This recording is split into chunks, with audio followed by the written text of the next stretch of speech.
SIR এর যে চূড়ান্ত যে ভোটার লিস্টটা আজকে কিন্তু পাবলিশ হয়ে গেছে, এক্ষুনি পাবলিশ হলো। এটা কিন্তু আপনি ডাউনলোড করতে পারবেন একটা ওয়েবসাইট থেকে। তো চলুন দেখিয়ে দিই। তো প্রথমে আপনারা গুগল ক্রোম ব্রাউজারে চলে আসবেন।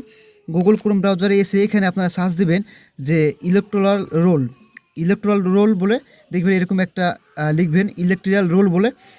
লেখার পর দেখবেন নিচে আসবেন, নিচে এসে এখানে দেখবেন যে প্রথমে একটা ওয়েবসাইট পেয়ে যাবেন। এই ওয়েবসাইটের উপর ট্যাপ করবেন। ট্যাপ করার পর দেখবেন যে আপনার সামনে একটি ছোট্ট ওয়েবসাইট খুলে যাবে, এরকম একটা ওয়েবসাইট খুলে যাবে। তারপর দেখবেন এখানে লেখা রয়েছে, এখানে দেখতে পাবেন ডাউনলোড ইলেকট্রিয়াল রোল বলে লেখা রয়েছে। তো এখানে আপনারা ট্যাপ করে দেবেন। ট্যাপ করে দেওয়ার পর দেখবেন যে আপনাদের সামনে দেখবেন যে এখানে চলে আসবে অপশানগুলো। প্রথমে দেখবেন লেখা রয়েছে স্টেট। তো স্টেট অপশানে ট্যাপ করবেন। ট্যাপ করার পর আপনারা এখানে ওয়েস্ট বেঙ্গল সিলেক্ট করে নেবেন। ওয়েস্ট বেঙ্গল সিলেক্ট করার পর দেখবেন যে এখানে আপনার একটু লোডিং হবে, আপনাকে একটু ওয়েট করতে হবে। একটু ওয়েট করার পর দেখবেন যে এখানে ইয়ার অফ রিভিশন লেখা রয়েছে।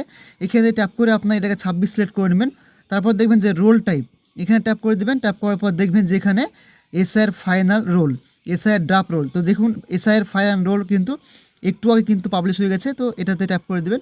ট্যাপ করে দেওয়ার পর দেখবেন যে ডিস্ট্রিক্টটা আপনার সিলেক্ট করে নেবেন, যে ডিস্ট্রিক্ট আপনি বাস করেন।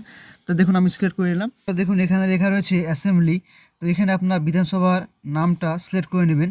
এখানে বিধানসভার নামটা লিখবেন।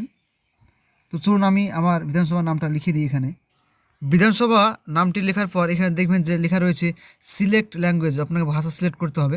তো এখানে ট্যাপ দিয়ে আপনার এটাকে ব্যাঙ্গালোর সিলেক্ট করে দেবেন। সিলেক্ট করে দেওয়ার পর দেখুন নিচে লেখা রয়েছে ক্যাপচা কোড। ক্যাপচা কোডটা কিন্তু আপনাকে এখানে লিখতে হবে। এই ক্যাপচা কোডটা আপনার ভুল দেবেন না। ক্যাপচা কোডটা ভুল দিলেই কিন্তু আপনার বারবার কিন্তু ডাউনলোড করতে পারবেন না সহজে। তাই ক্যাপচা কোডটা সঠিকভাবে বসানোর চেষ্টা করবেন দেখে শুনে। তারপর নিচে দেখবেন যে একটা অপশান দেখতে পাবেন, নিচে লেখা রয়েছে যে part number and part name. মানে আপনি যে জায়গায় ভোট দিয়েছেন, কোনো আপনাদের মানে আপনি যে জায়গায় স্কুলে ভোট দিয়েছেন বা আপনাদের বুথের নাম কিন্তু এখানে আপনারা পাবেন। সেই বুথের নাম কিন্তু আপনাকে এখান থেকে সিলেক্ট করতে হবে। আর যদি না খুঁজে পান এখান থেকে, তাহলে দেখবেন যে এখানে সার্চ বার রয়েছে। এখানে সার্চ বারে আপনারা যদি লিখেন তাহলে কিন্তু আপনারা পেয়ে যাবেন। তো দেখুন আমি সিম্পল লিখলাম। তো দেখুন এখানে চলে আসলো। তো আমি একটা ডাউনলোড করব। তো এখানে সিলেক্ট করে নেবেন। সিলেক্ট করে নেওয়ার পর দেখুন এখানে লেখা রয়েছে ডাউনলোড সিলেক্টেড পিডিএফ। এখানে ট্যাপ করবেন। ট্যাপ করলে কিন্তু দেখবেন যে আপনার এই পিডিএফটা দেখুন ডাউনলোড হতে শুরু করেছে এবং আপনার ফোনে কিন্তু ডাউনলোড হয়ে যাবে। তো এইভাবে কিন্তু আপনার এসআইআরের যে ফাইনাল লিস্টটা সেটা ডাউনলোড করতে পারবেন। আশা করি আজকে ভিডিও ভালো লেগেছে। ভালো লাগলে লাইক কমেন্ট শেয়ার করতে ভুলবেন না। Thank you so much.